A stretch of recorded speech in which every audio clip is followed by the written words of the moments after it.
이번 시간에는 인공신경망을 구현하는 그 실습을 해보도록 하겠습니다. 그 툴로서 그리고 플랫폼으로서는 TensorFlow 2라는 플랫폼을 사용하도록 하겠습니다.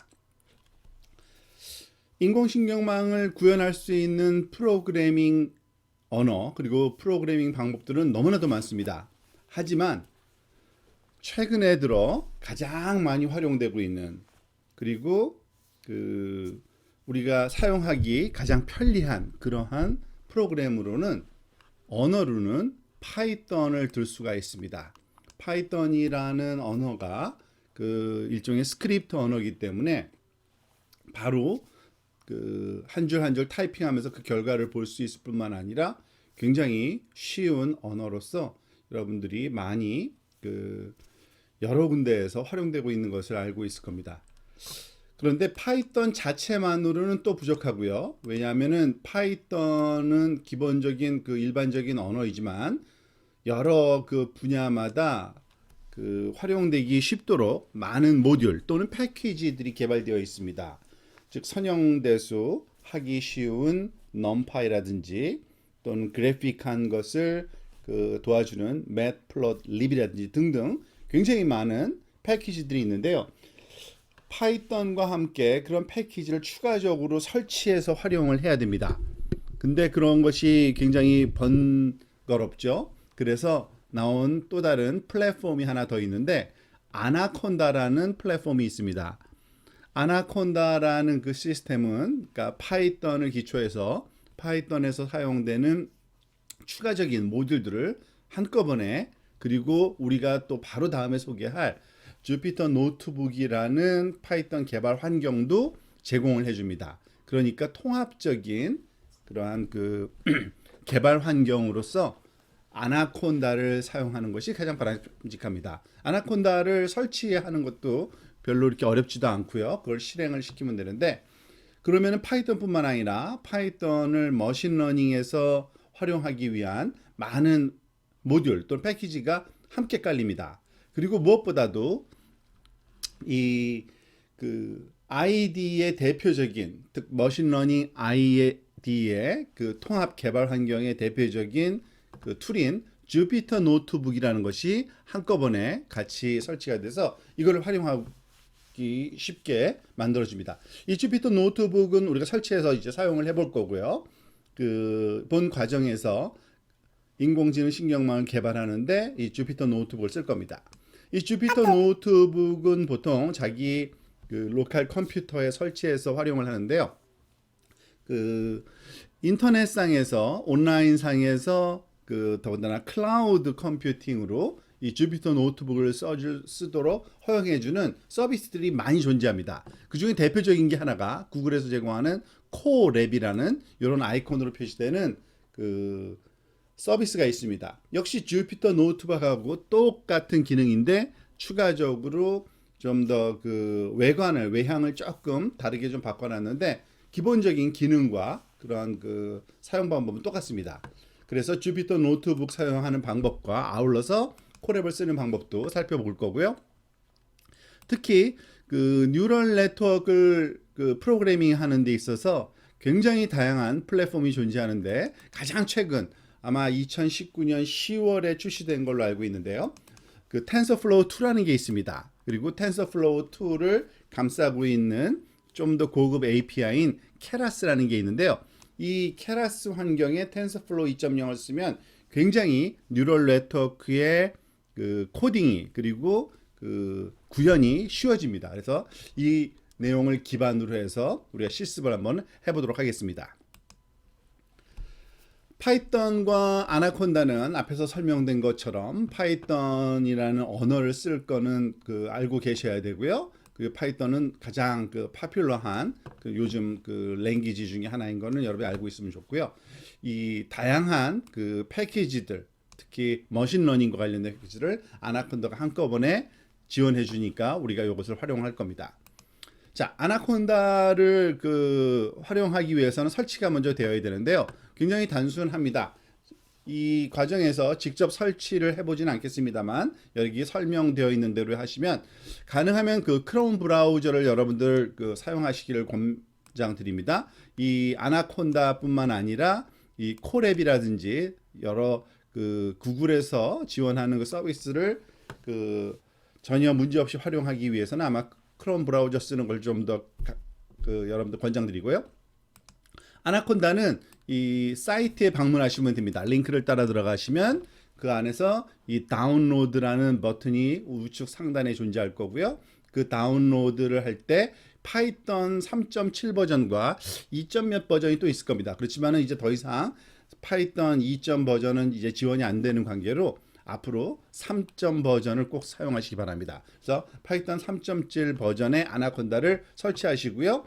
이렇게 다운로드가 된 후에 이 설치 파일을 클릭하시면 이제 진행이 될 겁니다. 진행하시는 데 있어서의 주의할 점 하나는 그냥 직관적으로 넥스트 버튼을 계속 누르시면은 사실 다 되고요. 특히 조심할 거는 이 옵션 중에 그 사용자 패스를 잡아주는 그런 옵션이 있는데요. 이 두 개를 다 클릭하시는 것을 좀 권장드립니다. 좀 주의사항이 있긴 합니다만 그렇지만은 그 경험상 그 아나콘다가 설치된 후에 모든 사용자가 그 실행 파일이 있는 위치를 정확하게 알게 하기 위해서는 이 두 개를 다 클릭하시고 인스톨 하시는 것이 가장 바람직한 그러한 프랙티스입니다. 자, 아나콘다가 설치되고 나면은 이 시작 버튼 그에 프로그래밍을 다 볼 수 있죠. 설치된 그 중에 그 폴더 이름이 아나콘다 3 64비트라는 것이 있을 거고 이 그 메뉴를 열어보면 아나콘다와 관련된 여러 개의 파일이 그 함께 설치된 게 있는데요.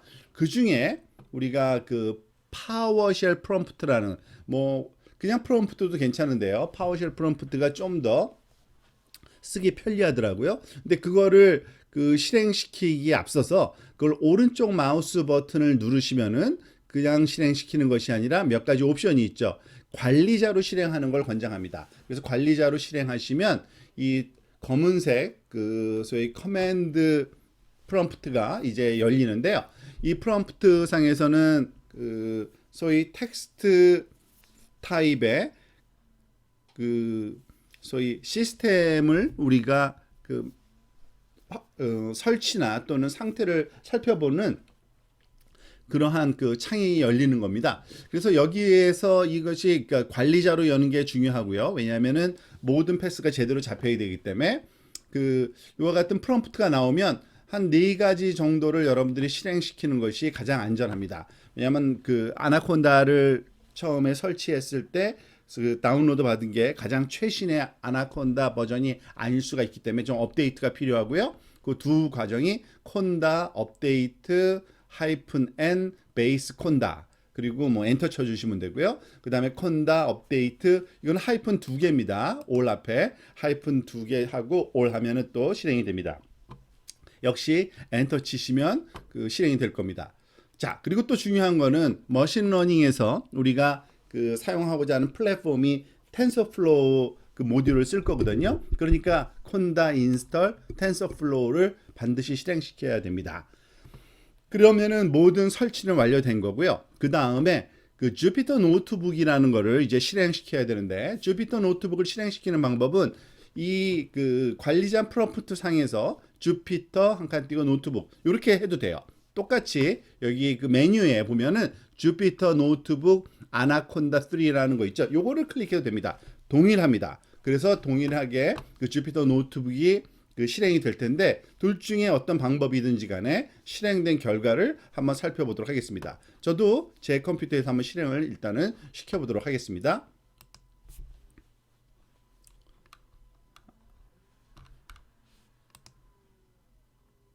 자, 실행시켰습니다. 그러면은 이제 검은색 창이 하나 명령 프롬프트가 열리고 브라우저가 이제 새로 탭을 열면서 주피터 노트북이 실행된 환경이 나타나는데요.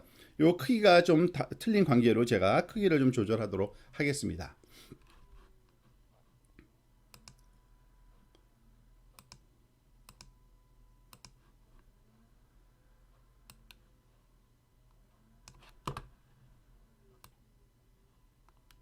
자, 주피터 노트북을 실행시키면 이와 같이 탭이 하나가 열리고요. 사실 주피터 노트북을 이해하려면 주피터 노트북은 별게 아니라 여러분 컴퓨터에 웹 서버를 설치하고 그걸 실행시킨 다음에 그 웹 서버를 통해서 여러분의 컴퓨터의 한 부분을 들여다보게 되어 있는 겁니다. 지금 그 폴더가 지금 여기에 보여지고 있는데요. 이 폴더는 기본적으로 사용자 폴더를 보게 되어 있습니다. 보통 그 사용자 폴더의 위치는 그 유저 밑에 그 유저 이름 밑에 있고요. 여기 보시다시피 뭐 바탕화면 폴더, 그리고 문서, 그리고 다운로드 폴더, 뭐 등등 다양한 폴더가 그 안에 존재하는 걸 알 수 있고요. 여러분이 이제 실습을 위해서 폴더 하나를 새로 만드는 것도 바람직합니다. 예를 들어서 여기다가 이 폴더, 여러분의 사용자 폴더 안에 새로운 폴더를 만들 수가 있는데, 지금 보면은 오른쪽에 여기 뉴라는 버튼에 폴더라는 게 있죠. 폴더를 한번 눌러보세요. 그러면은 여기 폴더 하나가 만들어집니다. 아마 그 이름은 untitled 폴더로 쓰여져 있을 거예요. 지금 untitled 폴더로 들어왔는데 다시 그 뒤로 가기를 해서 untitled 폴더의 이름을 제가 이름을 좀 만들어 주려고 합니다. 만드는 방법은 선택한 후에 여기 rename이라는 버튼을 눌러서 뭐 주피터 테스트라고 할까요? 아니죠. 우리가 인공신경망이니까 ANN이라는 Artificial Neural Network이라는 이름으로 이렇게 이름을 한번 붙여볼게요. 그리고 AN이라는 그 폴더가 생겼으니까 거기에 클릭해 들어가시면 새로운 폴더에서 우리가 만들고 싶은 파일을 만들 수 있을 겁니다. 그런데 주피터 노트북으로 만드는 파일은 인터랙티브한 파이썬으로 실행이 가능한 노트북이라는 의미로 IPYNB라는 확장자의 파일이 생깁니다. 그걸 한번 만들어 보겠습니다. 만드는 방법이 이렇습니다. 여기 역시 다시 한번 new 한 다음에 노트북을 만들 건데요. 이 아나콘다를 설치할 때 파이썬 버전 3로 설치되었기 때문에 파이썬 3라는 말이 여기 나와 있을 겁니다. 그래서 파이썬 3라는 거를 클릭하시면 지금 탭이 하나 새로 열렸죠. 그리고 그 탭에 가서 보면은 그 탭에 새로운 노트북이 만들어진 겁니다. 사실 이전 그 탭을 한번 살펴볼까요? 여기 보면 untitled.ipynb라는 새로운 그 인터랙티브 파이썬 노트북이라는 확장자를 가지는 파일이 보여지고 있고요. 그 파일을 열어서 브라우저에서 보면 이런 형태인 겁니다.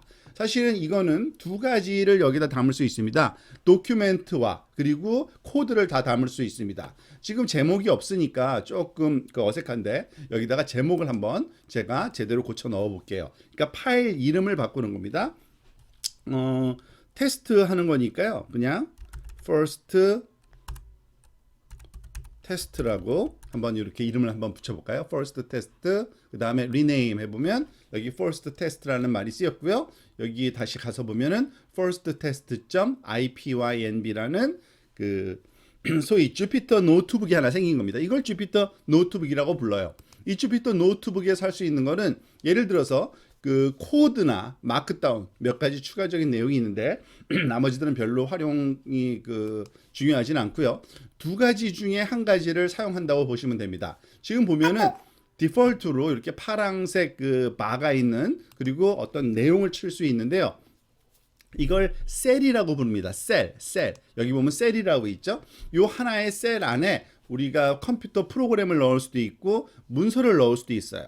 자, 일단은 프로그램을 하나 먼저 넣어볼까요? 주피터 노트북에서 허용되는 컴퓨터 언어가 지금 파이썬 3로 우리가 지정을 해준 상태입니다. 그러니까 여기다 파이썬으로 짜면 돼요. 파이썬에서 사용하는 헬로 월드 프로그램을 한번 해보겠습니다. print 괄호 열고 hello world 느낌표까지 찍고 그 다음에 이거를 실행시키는 방법은 여기에 run이라는 버튼이 있죠. 눌러보세요. 그러면은 hello world라고 이제 실행이 됩니다. 뭐 문자를 그냥 출력하는 코드를 하나 짠 거예요. 그리고 파이썬에서 제공하는 프로그래밍적인 요소까지 또 한번 해보려면 이런 게 가능하거든요. 예를 들어서 여기다 한 칸 이전에 짠 프로그램이 수정이 가능합니다. 여기서 곱하기 5 한번 해볼게요. 그러면은 이걸 5번 출력하라는 그러한 컴퓨터 프로그램인데, 그리고 실행시키는 방법은 이 run을 눌러도 되지만 좀 더 쉬운 거는 그 우리 키보드로 우리가 좀 하면 빠르죠. 그 Shift Enter를 누르셔도 됩니다. 그럼 헬로 월드를 5번 출력하는 걸 알 수 있죠. 자, 프로그래밍적인 내용은 추후에 다시 한번 살펴볼 거고요. 사실은 프로그램 말고 우리가 도큐멘트도 넣을 수가 있습니다. 그리고 요 셀의 위치도 얼마든지 바꿀 수 있는데요. 요거를 위에 거를 밑으로 가져오려면 화살표로 내리면 되고요.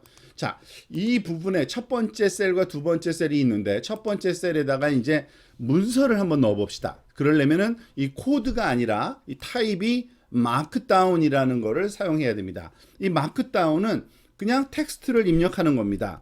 This is a new program 이라고 제가 하고서 실행을 또 시켜볼까요? 자, 그러면은 지금 보다시피 This is a new program이라는 문장이 하나가 그냥 출력이 되는 거죠.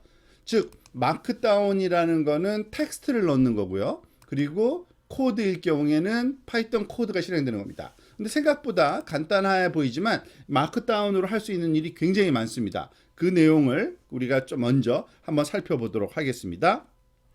자, 우리가 앞에 봤던 인공신경망 실습 렉처 노트에 다시 돌아가서 조금 전에 했던 시작하는 주피터 노트를 시작하는 방법 설명, 그리고 여기 있네요. 그 다음 페이지인 도큐멘트 문서에 관한 것 중에, 자, 여기 보면 굉장히 좀 긴 내용이 있는데 그냥 여러분들이 그 링크가 있으니까요. 이걸 그대로 마킹을 하셔서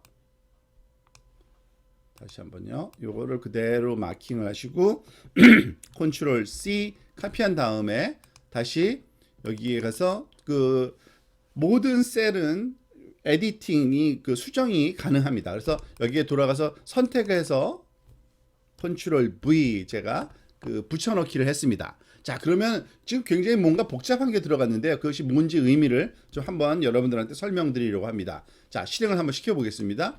이런 결과가 나옵니다. 마크다운이라고 하는 거는 소위 HTML이 익숙하신 분이 있을지 모르겠는데 브라우저 상에서 텍스트가 보여질 때 어느 거는 제목, 어느 거는 목록, 어느 거는 링크, 어느 거는 그림, 어느 거는 굵은 글씨, 어느 거는 기울인 글씨 뭐 등등 다양한 포맷을 줄 수 있는데 HTML 말고 마크다운이라는 그런 형식이 있습니다. 보통 우리가 위키페디아라고 그러죠. 위키페디아가 그 문서가 마크다운 형식으로 되어 있는데요. 이런 식입니다.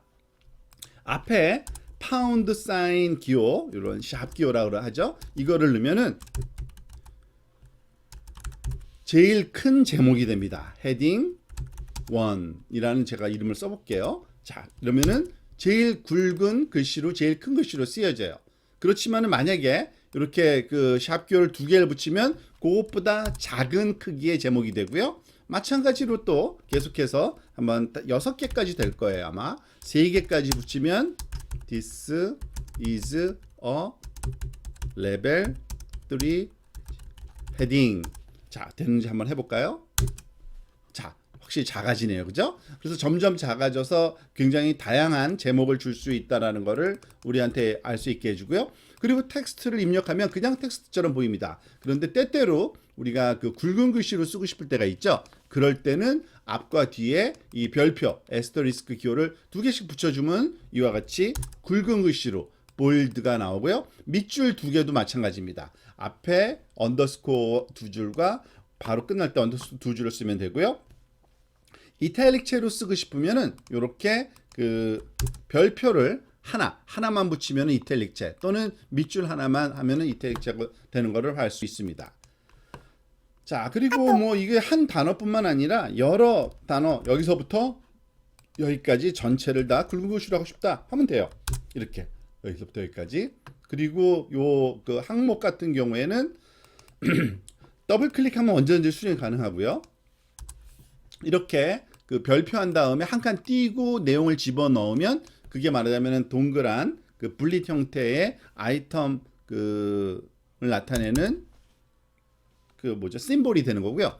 지금 이거 줄뛰기가 아까 안 돼 있어서 근데 1 또는 2 하면은 이와 같이 1, 2, 3, 4 형식으로 보통 오더드 리스트죠. 이런 게 되고요. 링크도 마찬가지입니다. 링크 만드는 방법 여기에 설명되어 있으니까 그대로 한번 해보시면 될 겁니다.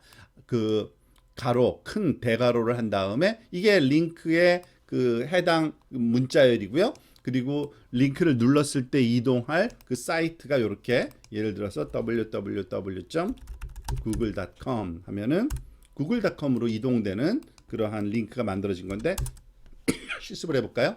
자, 누르면은 google.com으로 이동하네요. 그죠?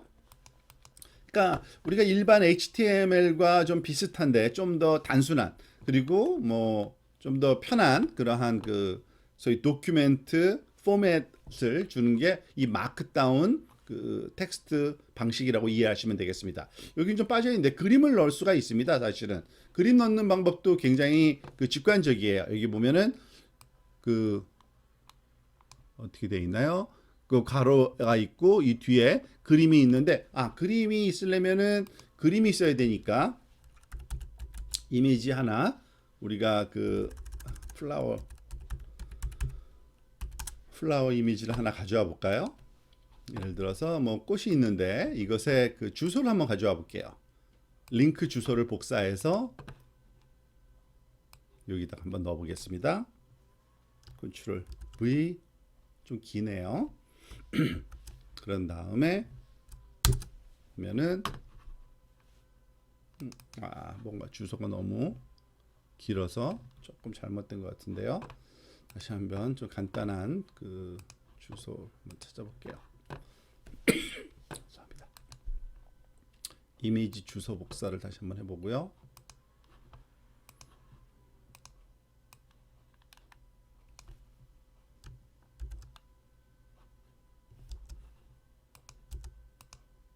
그렇죠? Shift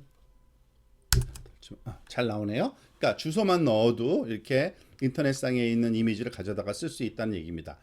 사실 이것보다 훨씬 더 많은 기능이 있습니다.